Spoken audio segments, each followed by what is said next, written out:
Dear students, welcome to this session. In this session, we are going to talk about disk management. This disk management is one of the important operations of a operating system. It has to perform the disk management, which involves the task like disk initialization, booting from the disk, and bad block recovery, things like that. So first thing is the disk formatting. So what is a disk formatting?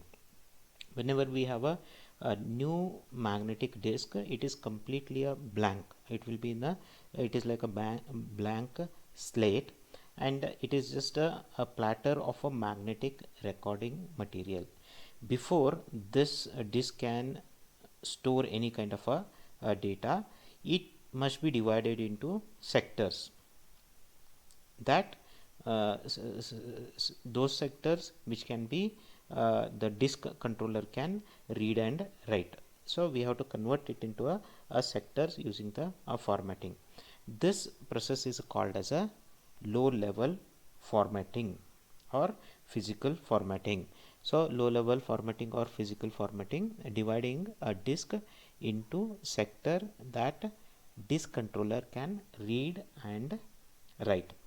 So the low level formatting fills the disk with special data structures for each sector. The data structures for the sector typically consists of a header would be there, and data area would be there, and data area would be about 12 bytes normally, and there will be a trailer, and the header and trailer contains information used by the disk controller. So what kind of information will be there, like a sector number, and an error correcting code, that is called as ECC or error correcting code. That information will be stored in the header and the trailer. When the controller writes a sector of a data during normal input output operation, the ECC, that is error correcting code, is updated with the value calculated from all the bytes in the data area. Whatever is in the data area, ECC is calculated. When the sector is read, the ECC is recalculated. So when it is writing into particular sector, based on the data area, it will find a ECC and it will update the ECC.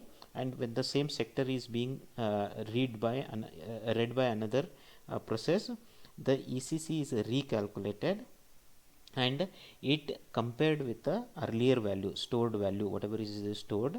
If there is a difference in the stored and the calculated numbers, this mismatch will indicate that the data area of the sector has become corrupted.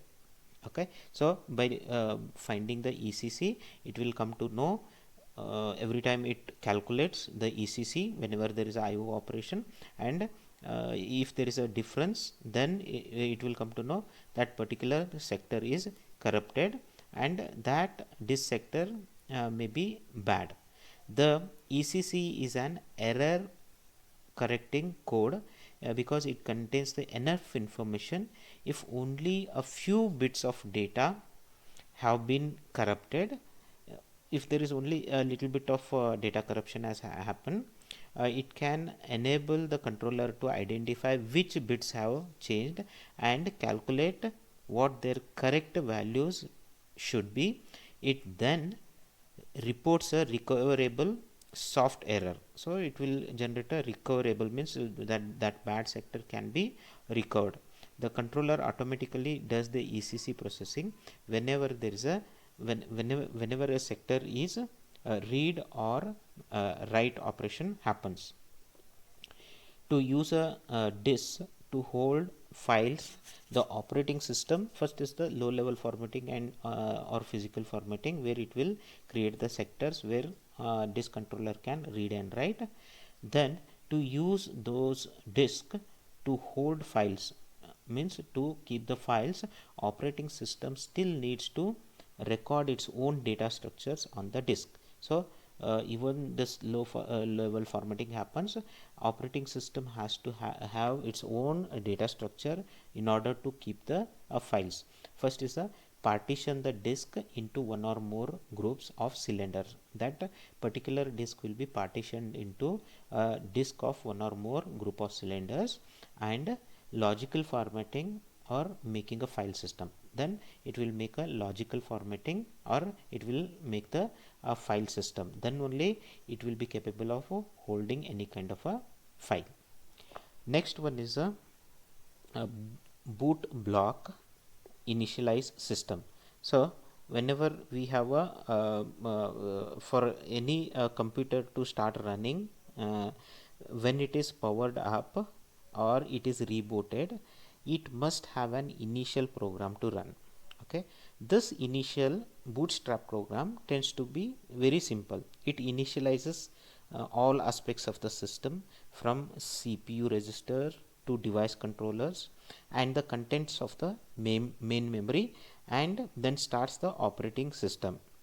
To do this job, the bootstrap program finds the operating system kernel on the disk. It will find the kernel on the disk and loads that kernel into the memory and jumps to an initial address to begin the operating system execution. So that is how the booting happens, and that bootstrap is stored in the read-only memory, and that ROM will be holding on to the very small simple program which will boot the system. Then bootstrap loader program, then it will load the bootstrap program, which eventually initiates the system and it executes the operating system code. And there are certain bad blocks. We talked about the bad blocks. Whenever there is because there is a movement of the head and the arm, and it is a head will be moving on top of the disk surface, there is a possibility of certain disk certain part of the disk getting damaged. That is when we will have the bad sectors. That is when ECC doesn't match, so it will create a bad sectors. So there are methods. There is a method called sector sparing that can be used to handle the bad blocks.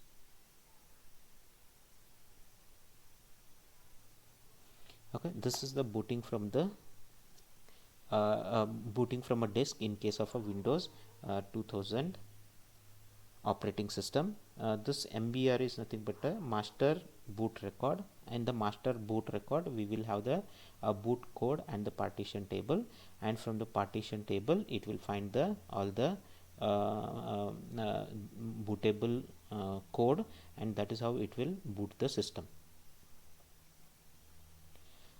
Swap space management. So in swap space management, in earlier discussion we have seen whenever the main memory gets filled up, if a certain process needs to be brought into the memory, then we have to swap out certain processes and certain process or processes. That is called the swapping. Okay, so in swapping, where like we move the entire process between the disk and the main memory.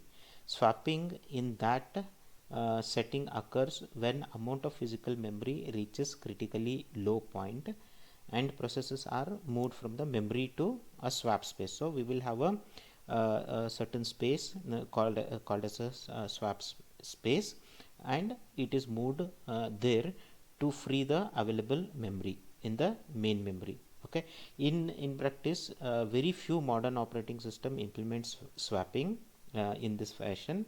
Rather systems now combine the swapping with the virtual memory techniques, and swap pages not necessarily entire process. So swap space virtual memory uses disk space as an extension of a main memory. In case the swap here the swap space is used as a extension of the main memory. Okay, that is how the virtual memory uses it. And swap space can be carved out of a normal file system, or more commonly it can be a separate disk partition. So how we can have the swap space is either it can be carved out of the normal file system, whatever is normal file system that we have, or it can be done using a separate disk partition. So we will be having a separate partition for that, and that will be used as a swap space. So swap space management in 4.3 BSD, it allocates a swap space when process starts. So here a swap space is allocated whenever the process starts. So in case of there is a swapping is required, every process will be allocated with a swap space, that is where it will be swapped. Holds text segment, the program, and data segment. So it holds the both the program, that is the code, as well as the data segment. Kernel uses swap maps to track the swap space usage. So the kernel, it uses a data structure called as swap maps to track swap space, means how the swap spaces are being used. To track, it uses the swap maps. Solaris 2 allocates swap space only when a page is forced out of physical memory. Okay, in case of a Solaris 2, you can see here in BSD 4.3 BSD, whenever a process starts, it will be allocated with a swap space. But in case of the implementation would be different in a different operating system. In case of a Solaris 2, the swap space allocation is done only when certain page is forced out of the physical memory. Until that, it will not be allocated with a swap space, not when virtual memory page is first created. So this will be done at the time when a particular page is forced out. Okay, so here is the example of data structures for a swapping on Linux system. So this is the data structures that are used for swapping in case of a Linux operating system. So this is the what you are seeing is this is a swap area, that is the total swap area, and these are the different page slots are available, and this swap area can be created on a using a partition or a file system. And associated with each swap area, there is a swap map. So for each of the swap area, there is a associated with there is a swap map. And what is a swap map? An array of integer counters, each corresponding to a page slot in the swap area. So we will have the integer counters, and each corresponding to the page slot. So for every page slot, you can find a counter. If the value of the counter is 0, then the corresponding slot is available. So if the value is 0 in the swap map, the corresponding page slot would be available.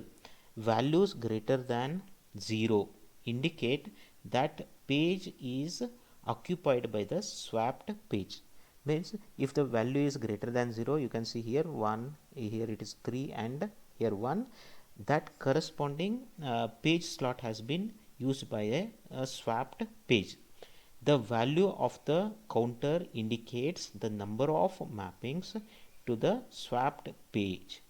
Okay, so this particular number indicates number of mappings that particular swapped page has. For example, if a value of 3 indicates that the swapped page is mapped to 3 different processes. So this, whatever the number 3 this counter represents, in this example 3, this particular swapped page is linked with 3 different processes. That is how the swap map is used to check whether the page slot is available or not, and if page is allocated, if particular page slot is used, it will, the counter will show, the number will show how many processes it has been mapped with. 1 means it is mapped with one process, and 3 means here it is mapped with 3 different processes.